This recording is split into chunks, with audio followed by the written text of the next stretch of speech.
Indonesia, kaya akan potensi alam. Negara berupaya memanfaatkannya dengan mengembangkan energi baru terbarukan atau EBT.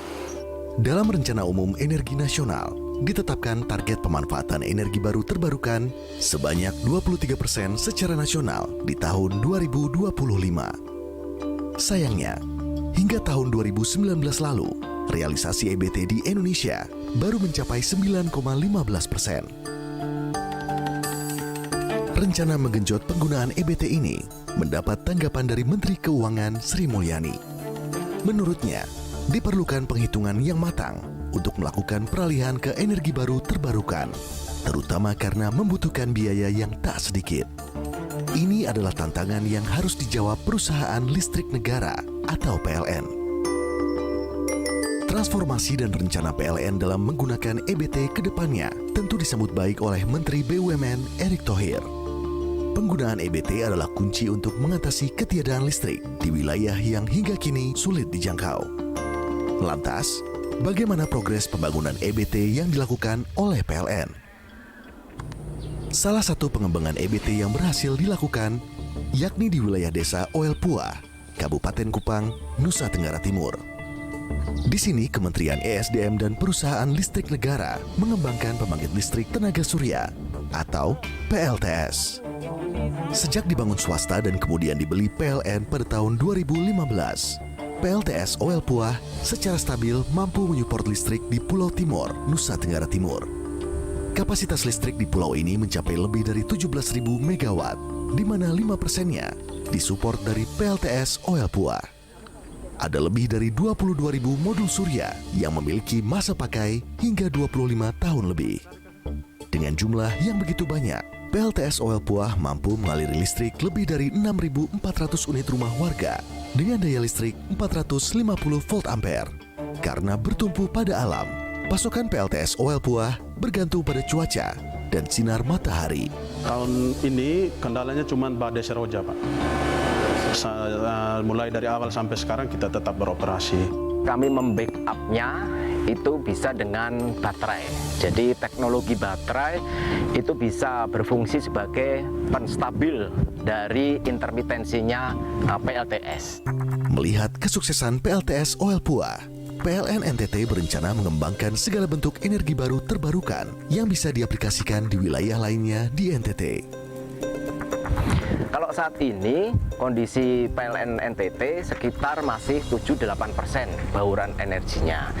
Tetapi dengan bertambahnya PLTP Sokoria, PLTP Ulumbu, kemudian PLTP Mataloko, kemudian nanti pembangunan PLTS di Pulau Timor, kemudian di Pulau Sumba, kita yakin optimis mencapai 23% sesuai target nasional itu di tahun 2024. Ada sosok yang melekat terkait listrik dan EBT. Adalah Tri Mumpuni yang berdedikasi membangun pembangkit listrik tenaga mikrohidro atau PLT-MH. Pejuang listrik ini banyak mengalami kendala di lapangan, terutama memaksimalkan potensi alam dan mengajarkan masyarakat setempat bagaimana merawat EBT. Tak hanya itu, ia berharap PLN melirik EBT milik swasta yang dibangun di daerah terpencil.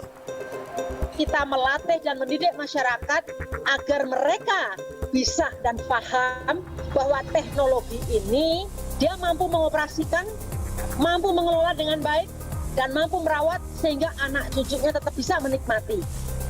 Mengalirnya listrik di rumah-rumah warga mampu meningkatkan ekonomi dan menambah kesejahteraan. Punya usaha yang sederhana aja lah, jualan es batu untuk ikan gitu. Listrik itu adalah tulang punggung pembangunan ekonomi. Omong kosong Anda bilang ingin membangun ekonomi desa, tapi kalau tidak ada energi listrik. Desa Leloboko, Kecamatan Amfoang, Kupang, Nusa Tenggara Timur. Setelah penantian panjang, akhirnya listrik mengaliri wilayah ini pada tahun 2018. Penantian ini terwujud ketika PLN menyambungkan jaringan ke wilayah ini. Bak gayung bersambut, mimpi warga jadi nyata. Dangsio Yohana Nitbani Kelin langsung tancap gas mengembangkan usahanya. Ia dan keluarga merintis usaha rumahan, membuat panganan lokal berupa keripik pisang dan ubi jalar. Sebelum ada listrik, kami bungkus keripik, kami pakai lampu pelita. Sebelum ada listrik, kami bekerja hanya di siang hari saja.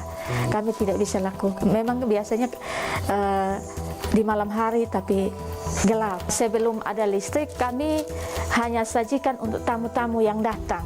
Setelah listrik hadir, Dangsio Yohana mulai menggunakan peralatan modern.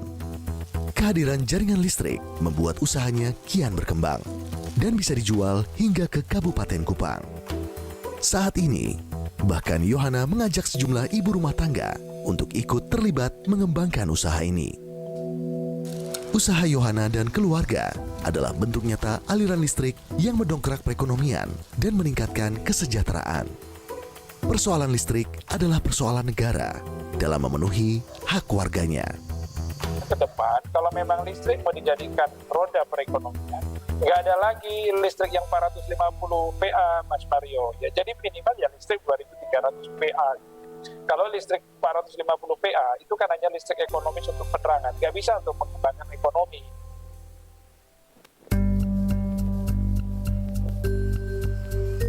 Tidak dapat dipungkiri, listrik memajukan seluruh aspek kehidupan manusia, terutama tingkat kesejahteraannya. Manusia berkembang dan maju karena listrik menerangi rumah-rumah mereka.